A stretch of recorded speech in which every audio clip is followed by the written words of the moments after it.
세상을 사는 동안에 내가 힘이 의지하는 뭔가 내게 힘이 되고 또는 위로가 되고 그래서 의지하고 싶은 것들이 있죠. 의지하게 되는 것들이 있습니다.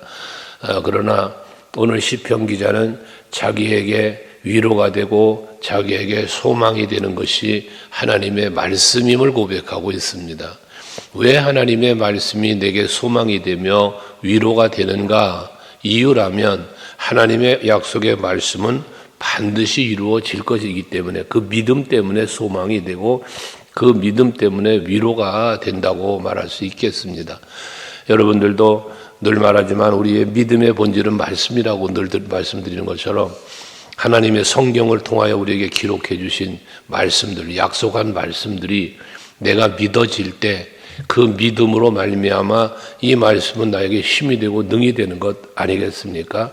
예수는 나의 힘이요 나의 기쁨이요 나의 소망이요 고백하는 이유도 바로 성경이 말씀하고 있는 예수님에 대한 믿음이 내게 있기 때문이라고 말할 수 있는 것처럼 오늘 시편 기자는 여호와의 말씀이 소망과 위로가 되었음을 말씀하고 있다는 겁니다. 그게 49절 50절에 말씀하고 있는 것이고요.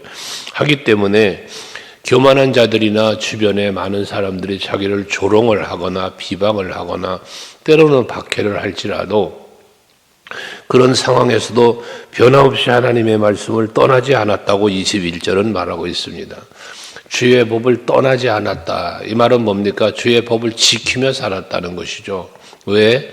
그 주의 법을 지키는 것이 내게 은혜고 복이고 소망이고 위로가 되니까 아무리 주위의 사람들이 나를 향하여 뭐라 할지라도 아랑곳하지 아니하고 자신은 하나님의 말씀의 도를 따라 살았다는 겁니다. 말씀을 떠나지 않았다는 거예요. 그러면서 52절에 보면 여호와여 주의 옛 규례들을 내가 기억하고 스스로 위로하였다라고 말씀하잖아요. 하나님의 말씀을 왜 스스로 기억했다. 늘 이 말씀을 잊지 않고 살았다는 거예요. 시편 1편에서 복 있는 사람을 말씀할 때 여호와의 율법을 즐거워하여 그의 율법을 주야로 묵상하는 사람이라 그랬잖아요. 그러니까 그렇게 말씀을 늘 묵상하며 사니까 악인의 꾀도 따라가지 않고 죄인의 길도 서지 않고 오만한 자의 자리도 앉지 않게 되어지는 것 아니겠습니까? 바로 오늘 시편 기자도 그렇게 말씀을 떠나지 않고 늘 말씀을 기억하면서 그 말씀을 기억할 때마다 위로가 됐고 소망이 생겼다는 거예요. 그러니까 말씀을 지켜 행하기에 힘썼다는 말씀이기도 하고요. 뿐만 아니라 53절 이하의 말씀에 보면 주의 율법을 버리는 악인들로 말미암아 내가 맹렬한 분노에 사로잡혔나이다. 얼마나 많은 사람들이 악인들이 그를 괴롭혔는가를 보여주는 것인데 그럼에도 불구하고 54절 보면 내가 나그네 된 집에서 주의 율례들이 나의 노래가 되었다라고 말씀해요. 그러니까 악인들은 자기를 해하고 악인들은 자기를 비방하고 조롱하지만 그 시편 기자는 오히려 하나님의 말씀과 이 하나님의 율법이 자기의 노래가 되었다라는 겁니다. 그만큼 말씀을 늘 묵상하면서 기억하면서 앞에 기억했다 말았고 노래가 되었다고 말하는 것인데 늘 주의 말씀을 묵상하면서 그 말씀을 중심으로 살려고 힘썼다는 것 아니겠습니까? 말씀이 위로가 되고 힘이 되는 것이란 이야기죠. 그래서 그 사도 바울을 통해서도 에베소 6장에 말하지만 모든 마귀의 관계를 능히 대적하기 위해서 하나님의 전신갑주를 입어라 말하는 것처럼 우리가 하나님의 말씀으로 무장하고 말씀을 늘 묵상하며 살면 악인들의 꾀를 따라가지 않을 뿐만 아니라 모든 관계까지도 능히 대적하고 물리칠 수 있게 된다는 거죠. 박해와 모든 조롱도 이겨낼 수 있는 힘이 말씀에 있다는 것 아니겠습니까? 여러분들도 날마다 하나님의 말씀으로 여러분의 영성을 강건하게 만들어 가셔서 어떠한 세상의 환경이나 미혹이나 이런 상황에도 넘어지거나 실족하지 않고 강하고 담대함으로 위로받으며 살아가는 여러분들이 될 수 있기를 바랍니다. 56절에 보시면 내 소유는 이것이니라고 말씀합니다. 주의 법도를 지킨 것이 내 소유라는 거예요. 주의 말씀을 대로 산 것이 내 소유라는 말이 무엇이겠습니까? 하나님의 말씀대로 순종하며 지키고 행하면 그렇게 지켜 행했을 때에 하나님께서 약속하신 모든 복이 내 것이 되어진다는 것 아니겠습니까? 믿음대로 되어지는, 순종하는 대로 약속된 복을 받는, 이게 내 소유가 되었다는 거예요. 여러분들이 하나님을 믿고 믿음으로 기도하셨습니까? 기도에 대한 응답을 받았습니까? 그게 여러분의 소유예요. 누림이라 그 말이에요. 늘 말하죠. 은혜는 누리는 거라고. 그러면 내가 하나님께로부터 받은 바 은혜를 은혜로 알고 감사하는 것이 누림이라고 그랬잖아요. 마찬가지예요. 내가 말씀을 지켜 행했더니 그 말씀 지켜 행한 자에게 주시는 모든 약속들이 다 이루어졌어. 그걸 내가 누리고 있는 거예요. 그것이 내 소유라는 말씀입니다. 그래서 시편 기자는 자기가 주의 법도를 지킨 게 소유라는 고백을 하고 있는 것이죠. 여러분들이 하루하루 사시면서 되는 대로 사는 게 아니라, 그냥 세월 흘러가는 대로 따라가는 게 아니라, 하나님의 말씀을 늘 묵상하시면서 하나님이 이렇게 약속하셨지, 하나님이 나에게 이런 걸 명령하셨지 기억하시면서 그에 합당하게 사실 때에 그에 또 합당한 복도 여러분에게 임하는 것 아니겠어요?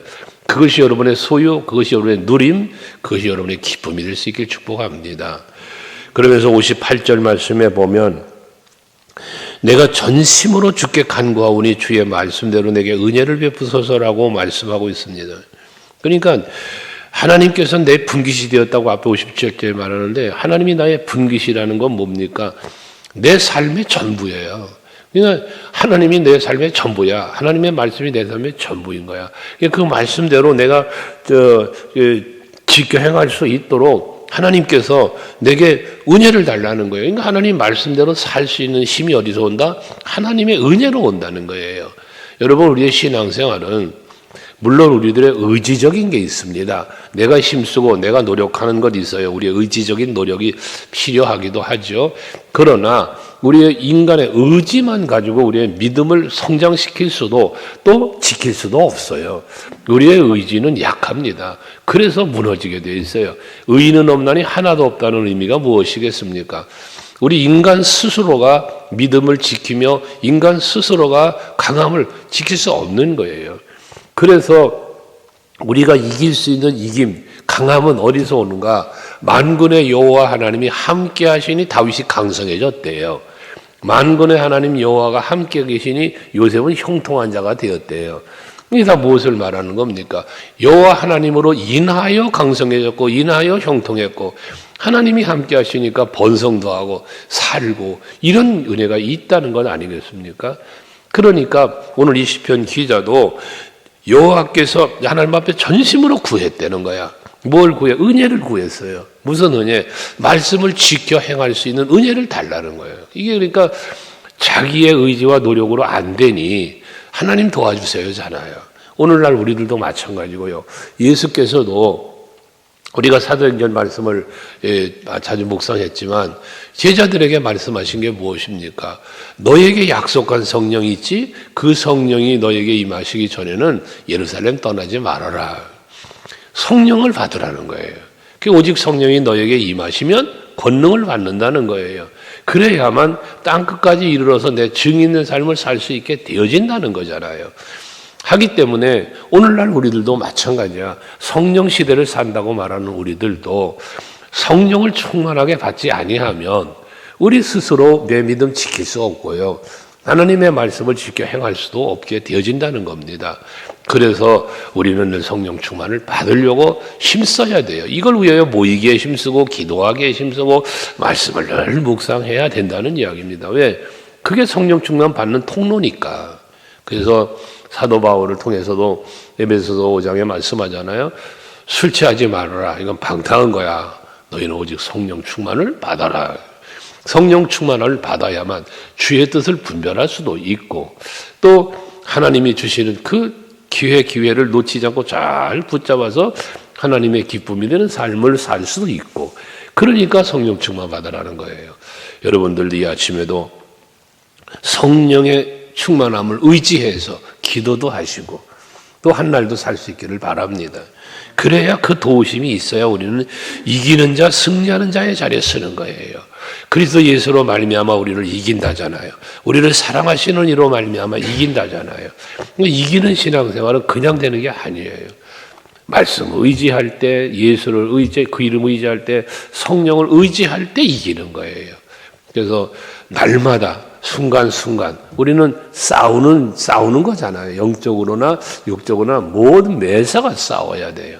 그 싸움 속에서 이기려면 성령의 능력, 예수의 이름의 능력을 의지할 때 이기는 자의 삶이 이루어진다는 겁니다. 그래서 시편 기자도 도와달라고 기도했던 거예요. 말씀을 지키며 살 수 있도록. 그러면서 또 59절도 말하잖아요. 내가 내 행위를 생각하고 주의 증거들을 향하여 내 발길을 돌이켜 싸우며 라고 그래요. 그러니까 내 행위를 생각하고 뭐예요? 지금 내가 살아가고 있는 삶의 발걸음이에요. 내가 하고 있는 일이에요. 이거를 돌이켜 보니까, 생각해 보니까 이게 아닌 거야. 잘못됐어. 그러니까 주의 증거를 향하여 발길을 돌렸다는 거예요. 여러분에게 그런 얘기 했죠. 우리가 인생을 살면서 분주하잖아. 이 세상에 얼마나 분주한 삶을 삽니까? 바쁘게 살아요. 근데 무언가를 향하여 열심히 사는 거예요. 그러나 잠시 발걸음을 멈추는 순간이 있어야 한다. 그 잠시 멈추어서 내가 지금 무엇을 향하여 가고 있나? 내가 지금 무엇을 하고 있는가를 한번 점검해보는, 오늘 시편 기자가 내 행위를 생각하고 라고 말하는 것처럼 지금 내가 하고 있는 행위, 내가 살아가는 삶의 습관, 가고 있는 길, 하고 있는 일, 이런 부분들을 한번 돌아보자 그 말이에요. 돌아보고 생각해보니 하나님의 기쁨이 되는 길을 걷고 있어. 그럼 계속 가야죠. 나 하나님이 기뻐하는 일을 하고 있어. 계속 해야죠. 그러나 생각해보니, 돌이켜보니 하나님이 기뻐하는 길이 아니야. 그럼 돌이켜야죠. 하나님이 기뻐하시는 일이 아니야. 멈추어야죠. 이렇게 자기를 살피고 자신을 살피고 내가 있는 자리와 하는 일을 살펴볼 수 있는 그런 시간들이 우리에게는 때로는 필요하다는 겁니다. 무작정 다른 박질만 치는 게 다가 아니에요. 다른 박질 치다가도 잠시 머물러서 살펴볼 수 있는, 내가 올바로 가고 있느냐 말이에요. 내 삶이 지금 올바르게 가고 있느냐 그 말입니다. 그러지 않다면 과감하게 멈추어야 되고 돌이킬 땐 돌이켜야 된다는 거예요. 그러면서 60절도 말하죠. 주의 계명들을 지키기에 신속히 하고 지체하지 아니하였나이다. 자기 행위를 돌아볼 때에 뭔가 잘못됐으니까 발걸음을 돌리고 주의 율법과 계명을 지키는 일에는 신속했다는 거예요. 머뭇거리지 않았다는 거예요. 하나님의 뜻이구나. 이게 하나님의 명령이구나. 판단되어졌다면 이거 하나님이 기뻐하는 일이구나 라고 판단되었다면 신속하고 지체하지 않았다는 거예요. 머뭇거리지 않았다는 것입니다. 우리는 하나님의 세상 일을 하고 세상 즐거움 찾아갈 때는 머뭇거리지도 않고 그냥 담대하게 달려가서 세상 즐기고 그러는데, 하나님의 일을 하고 하나님의 거룩한 뜻을 이루는 일에 머뭇거리고 망설이고 이런 경우들도 있잖아요. 그 반대가 되어야 된다는 겁니다. 세상 즐거움을 따라가는 일은 잠시 멈춰 한번 헤아려보고 살펴보고, 하나님의 뜻이라면 하나님의 영광이라면 지체하지 말고 속히 그 자리에 나아갈 수 있는 우리들이 되어야 되겠다는 겁니다. 오늘 시편 기자 그 고백을 하는 겁니다. 여러분, 하나님이 기뻐하시는 자리라면 내 삶의 우선순위를 거기다 두고 달려갈 수 있기를 바라고, 하나님이 기뻐하실 만한 일이라면 모든 삶의 우선순위를 그곳에 두고 달려갈 수 있는 여러분들이 될 수 있기를 바랍니다. 신속하게 지체하지 말고 말입니다. 그러면서 이 61절 이하에는 구별된 삶에 대한 말씀을 하고 있는 것인데, 61절에 보면 악인들의 줄이 내게 들어올 결설지라도 나는 주의 법을 잊지 아니하였나이다 라고 말해요. 그러니까 세상 사람들과 악인들과 연결고리가 있어. 뭐 친구도 될 수 있고 가족도 될 수 있고 형제도 될 수 있고 얼마든 연결고리가 있을 수 있어요. 혈연, 지연 뭐 이런 요즘 많이 말하잖아. 학연 무슨 뭐 이런 거 세상적으로 다 연결고리인 거예요. 하지만 그렇게 얽히고 설키고 그렇게 연결이 되었다고 할지라도 나는 주의 법을 잊지 아니했다는 거예요. 어떠한 관계, 어떠한 연결고리가 있어도 함께 어우러져 살아가는 세상이라 할지라도 나는 그들의 얽매여 그들의 얽혀서 하나님을 떠나고 주의 법을 떠나는 게 아니고, 관계적으로나 어떤 상황적으로 얽힐 수 있을지라도 나는 주의 법을 떠나지 않고 주의 법을 지켰다는 거예요. 예를 들자면 직장을 다니는데 직장 동료들과 함께 하잖아요. 함께 어우러진 삶의 문화가 있을 수 있잖아요. 그런데 그 문화 함께 하지만 그런 어우러진 세상 문화, 세상 쾌락과 즐거움의 문화 속으로 빠져들어가지 않았고 나는 하나님의 법을 지키며 내 믿음 지키며 살았다는 말과 같은 의미로 해석할 수도 있다 그 말입니다. 그래서 세상 사람들이 다 뭐라 해도 세상 사람들이 다 무엇인가를 따라가도 나는 멈추어 설 수 있는 이 자기 절제 이게 이게 있었다는 거예요. 하나님이 말씀하시면 가고 하나님의 말씀이 아니면 아니었다는 거예요. 모든 삶의 패턴은 말씀이 중심이 되었다는 거예요. 많은 관계와 상황들이 있었지만 그거에 끌려가지 않았고 나는 하나님의 법에 하나님의 말씀을 따라 살았다고 말하고 있는 것이거든요. 그러니 악인들이 있다고 그들과 함께 하지 않았다는 이야기죠. 그러면서 63절의 말씀에 보면 나는 주를 경외하는 모든 자들과 주의 법도들을 지키는 자들의 친구라라고 말합니다. 악인들과 함께하지 않은 반면 하나님의 말씀, 하나님을 경외하고 주의 법을 지키는 저들과 친구래. 저들과는 함께 했다는 겁니다. 내가 누구와 함께 하느냐, 내가 무엇을 하느냐라고 하는 이것이 그게 중요한 겁니다. 여러분, 사람이 우리가 신앙생활 하면서도요, 교회 안에서도 마찬가지야, 여러분. 제가 이렇게 성도들을 지켜보고 그러다 보면 믿음이 좋은 사람과 함께하고 그들과 믿음이 좋은 사람과 대화하고 가까이 하면 믿음 좋은 사람이 되어져요. 근데 믿음이 없는 사람과 함께하고 대화하고 하면 그렇게 되어져 가요. 이걸 보게 돼요, 여러분.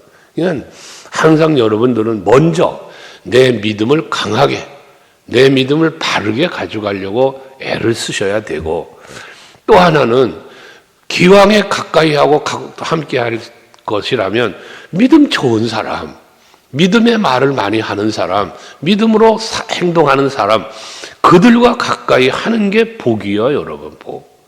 왜? 믿음대로 되니까. 믿음대로 되니까. 여러분 한번 가만히 헤아려 보세요. 불평하고 부정적인 사람이 일이 잘 됩니까? 긍정적이며 믿음의 말을 하면 믿음으로 살아가는 사람이 잘 됩니까? 누가 잘 됩니까, 여러분? 이게 성경이잖아요. 항상 여러분들은 먼저 자신이 믿음의 사람이 되려고 힘쓰시고 내 스스로가 믿음을 지키기가 어렵고 참 연약하다면 믿음 좋은 사람과 가까이 하시라고 말이에요. 그러면 그게 여러분이 사는 길이고 그게 복된 삶을 사는 거예요, 여러분.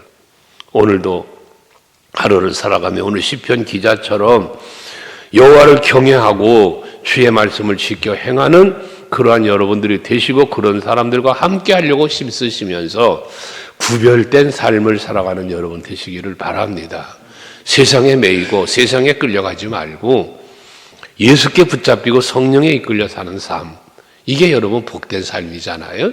오늘도 그렇게 하루를 출발을 이 성전에 나와 예배하며 기도하며 시작했으니 이 한날의 모든 삶이 그렇게 지속적으로 이어갈 수 있도록 늘 힘쓰시는 여러분들 되시기를 바랍니다. 기도하시겠습니다.